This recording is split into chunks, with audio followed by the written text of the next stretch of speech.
In life, you meet many people, or sometimes just a few people who inspire you. That was my journey when I met Tony Robbins. Today in our show, we're going to meet somebody else who also has been inspired by the very same person. Welcome to Crossover with me, Harleen Jabbal. We are about connecting brands. That's right, we've got a life coach on board and he's full of enthusiasm. Let's meet Destiny life coach, Jeff Nthiwa. Welcome to the show, Jeff. Thank you. It's good to be here. You're welcome. So, Jeff, when did you decide you wanted to become a life coach? Well, for me, 15 years ago, I was actually working with a church. Began as a pastor with a Pentecostal church. For 7 years, I was full-time minister. And then on the seventh year, sort of felt some burnout and did some soul searching. And that's when I learned, I can help people through another way, which is coaching. Yes, I felt I began to see people outside the church that I was pastoring who had more, needs different from spiritual needs. And I began a quest. How can I get better? How can I give these people results? And so I did counseling, the first training, then I did coaching. Yeah. It's interesting that you bring up that sometimes spiritual requirements are not enough. People want more in life. So give me an example of somebody that you've met and they've had that type of a situation. More than spirituality. Yeah, just even within the church, because I trained before I transitioned. So I got my first client. It's a teenage boy. Okay. Yeah, so he of course, I shared with him about meeting his soul needs, but then realized this person needed skills to actually go through his vision. And so we went through the ideal life vision, creating with him that is beyond just my soul being at peace. I need a clear vision.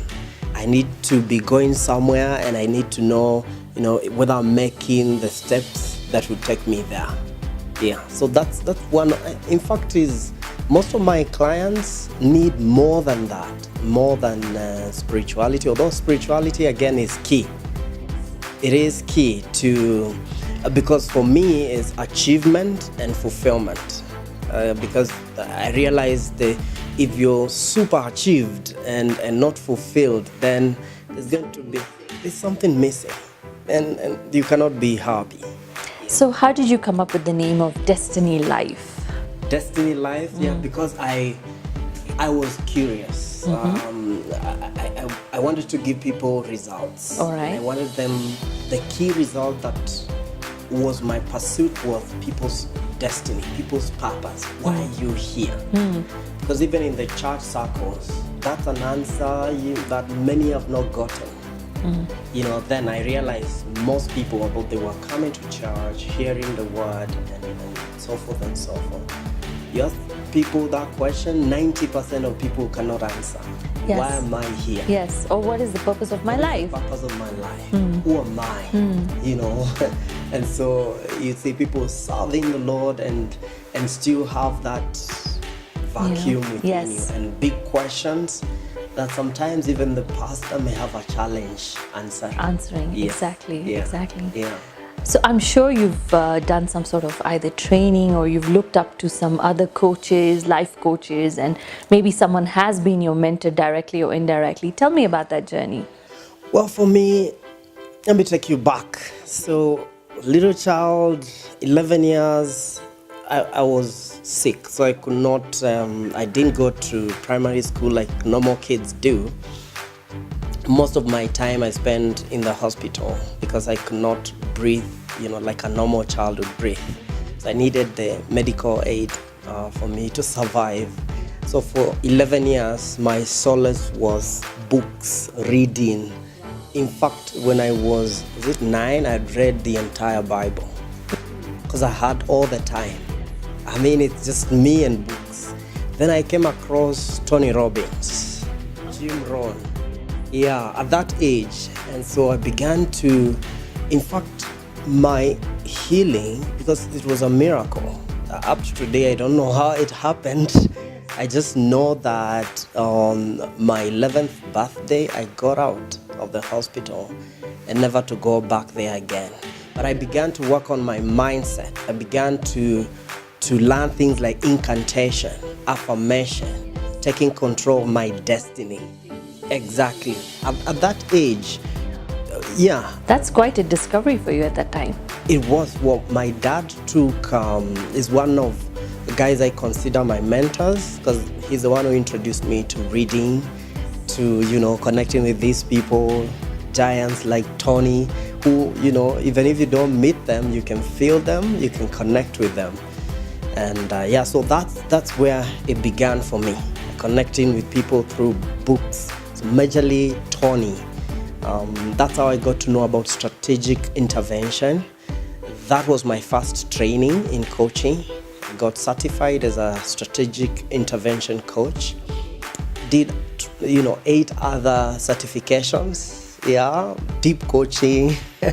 Yeah, I'm just thirsty for this knowledge. So you also have a similar program, isn't it? Yes. What's your program about? Now, Date with Destiny is an open day for the public to connect with my coaches, because I have the school Destiny Life Coaching School for Coaches.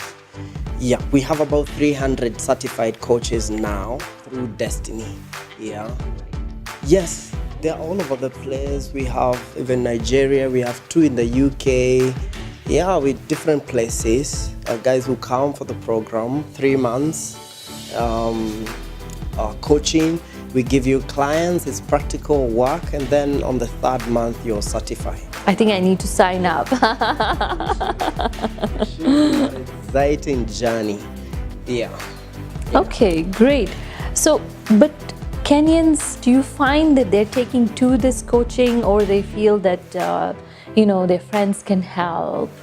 Are they really inspiring, coming towards business coaches or life coaches for changes? Yes, it's different now. It's different now than 15 years ago. 15 years, well, people, there's someone who got me, saw my profile and called me and say, you need to meet my daughter. And I say, yeah, that's cool. Where can, and so we met at Java and say, so she asked me, where is your swimming pool? Because, she thought a life coach is actually a swimming instructor. I don't have one. I'm actually learning how to swim. She's like, okay, so what kind of a coach are you? I'm a life coach. So I had to take her step by steps. And this is what I need to meet your daughter. I need to know where she's going. I need to know where she is. I need to know the story. And, the good thing is she got interested in this thing. Now, so most people didn't know, what is this coaching about? Is it counseling? Is it? Yes. Yeah. How much should a coach charge? Yes. Yeah. So there's more psychoeducation available right now, isn't it? They're more aware of all these kinds of things, and they're not that shy than before, do you think? Yes. Well, people have come out now. People are paying coaches good money. My own coaches have gone through the classes. Even before they graduate, before 3 months, they've gotten clients. See, while they're students in the class, they're able to actually, earn. That tells you people are, they understand what coaching is and the need for coaching. Yeah. So Jeff, I want to know a little bit more about you. Yes. We have the coach, we've had a priest. Now I want to know more about Jeff. Yeah. What has been a very moving situation in your life so far? I know you've said you were thinking of a burnout and now there's been a change. What else has happened in your life that is keeping you going? Because all coaches have things that, keep them either empowered or motivated. What's happening with you? Well, for me, what drives me is I have my own deeply felt rules that I live by. Okay. it just simplifies my life. Number one, I live with passion. I commit to this. I commit to whatever I'm doing. And that's why when I began to feel a sense of burnout, I felt, no, this is not home for me anymore. So passion is an indicator for me. It's a telltale you're in the right place. And number two is I just love telling my truth. I like to flow in my story. And I realize when people, all of us as human beings, when we are self-aware, which is my biggest topic and area of where I speak about, we tell our story, and it's our stories that inspire other people and tell our truth. And our truth doesn't just mean the highs, it's also the lows. And this is where I am. Yeah, be genuine. That's a value for me. And then I also I'm a family guy. I have 3 kids. My daughter is a teenager. The firstborn is now going to 15. Yeah, so we're in that teenage she just had stage, which is an interesting stage. Then I have Angel 15, Jason is 8, and Jewel is 4. Yeah, so that's me. I spent 2 days with them, 2 days of the week. The rest of the days I'm coaching people one-on-one or mentoring coaches who are in the school of coaching. Okay. So how does someone like you handle rejection or negative thinking? I'm sure it comes to you as well. Yes, self-awareness. I'm just aware. I'm not hiding my development. I'm not hiding my weaknesses. I don't see the need to do that. There's a time I'm not grown to that place where I'll see a comment on my YouTube channel and I'll delete it immediately. Oh, I don't want people to see this. No, I see 2 comments. One, wow, this is amazing. And right next to it, another one that is just hate speech.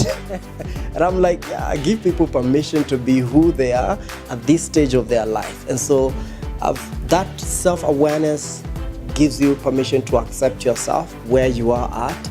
I love those moments where I'm aware of this is an area of growth.